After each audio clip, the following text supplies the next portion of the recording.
So when is the right time to hire your next employee in your construction business? That's what we're going to talk about in this video. Hi, I'm Jerry Aliberti, owner of Pro-Accel. So before I get going, guys, you've been probably following me for a while now, or if this is your first video, if you like it, please like it. Please comment. I would always love to hear your comments, and also subscribe to my channel if you're watching this on YouTube. So when is the right time to hire your next employee, especially in the management side of the construction business? Clearly, it's a major expense, especially if you're in your earlier years. But as you get into your as you graduate from the junior years and you get more into your senior years, it becomes a lot easier to understand and dictate this. However, it still is a major overhead cost to hire a manager within your organization. Plus, as you become a larger company, you're also increasing the amount of benefits you give to these employees, so they cost that much more. And if you're going to be, and as I said in many other videos, a project manager, for example, who's project managing a $5 million job is a completely different type of project manager who's going to be project managing a $50 million job. They have a lot more skills and they're going to want more money. So when is the right time to hire new managers?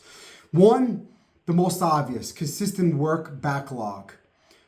There's several months, especially if you're in the public work sector, where you kind of know exactly when on that particular day that the job is due, if you got the job or not. Or even if you're in the private sector, if you have a couple of months where you picked up quite a bit of work that is going to bring you through the next couple of years, that's the right time to start hiring and bringing some more people on board. If you're a design build company, you have to be careful, because design build is going to require you to have the right people on the bench so you could submit their name, and that's part of the selection process. So aside from design build, if you are a contractor and you're bidding jobs that are typically 12 months, 24 months out, and you pick up a significant amount of backlog, that's going to be a good time. Now, if you're a smaller contractor and each of your jobs is maybe 3, 4, 5 months long, you should put together a backlog spreadsheet and understand what your current resources are, which is your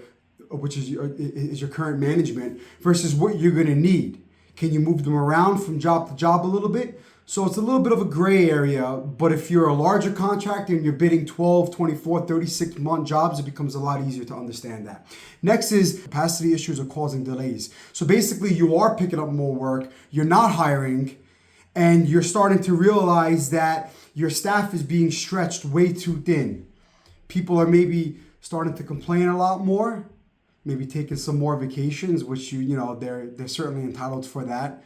But you should certainly be aware of the circumstances of you spreading your current staff too thin.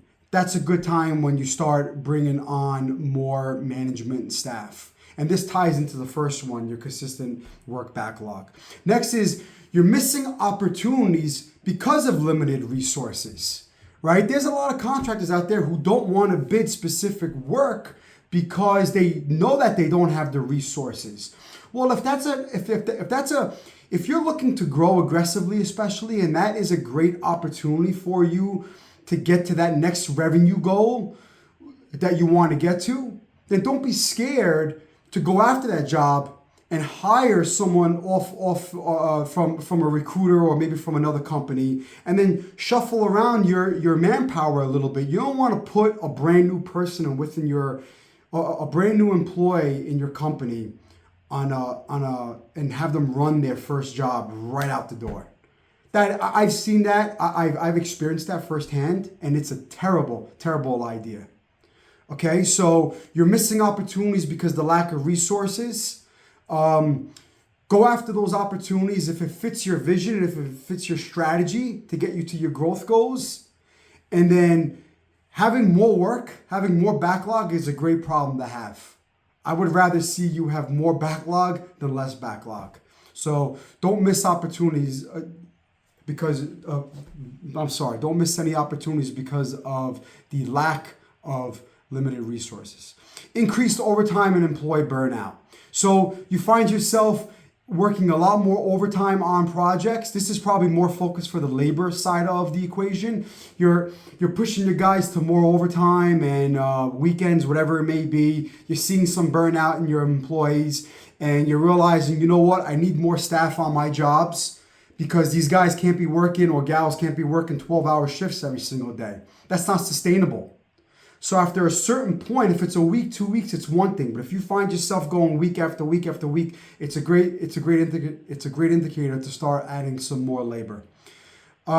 Need for specialized skills. This is specifically true if you start venturing out and you're diversifying into a different portfolio, or maybe you're in the private world, you want to get into the public world, or vice versa, or you have an aggressive growth strategy and you're going after different type of work. You need people that are specialized in that new niche you're venturing out to. You don't want to wait till last minute to hire these individuals as well. So you got to be really cautious. If you're really determined, and if the work ahead, if that niche has work that's coming out over the next couple of years, and you know that it's going to be sustainable to hold on to these specialized, skilled new employees, then that's going to be a good time to hire them. And don't wait till you get the job. Start bringing them on board beforehand. It's going to be an investment that's going to give you a good ROI. Let them start getting allow them to start getting a little greased up and oiled up in within your company, and start seeing the culture of the company and how things work. Next is consistent profits and cash flow stability. So you're looking to grow. You're getting the profits you originally seek out to achieve, and cash flow. Actually, your cash flow requires you to bring on more employees. You're primed for growth. A lot of people want to go from 5 million to 25 million, 25 to 100, but yet their payroll, they barely have enough cash flow to meet their weekly payrolls.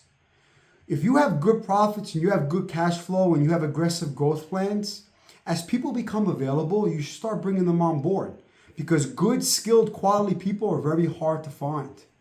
So if you got the profits and you have the cash flow, and you know that the work is out there, and you're hitting that work, start bringing on that skilled labor as soon as you possibly can. You want to expand. Next is you want to expand into new markets and services.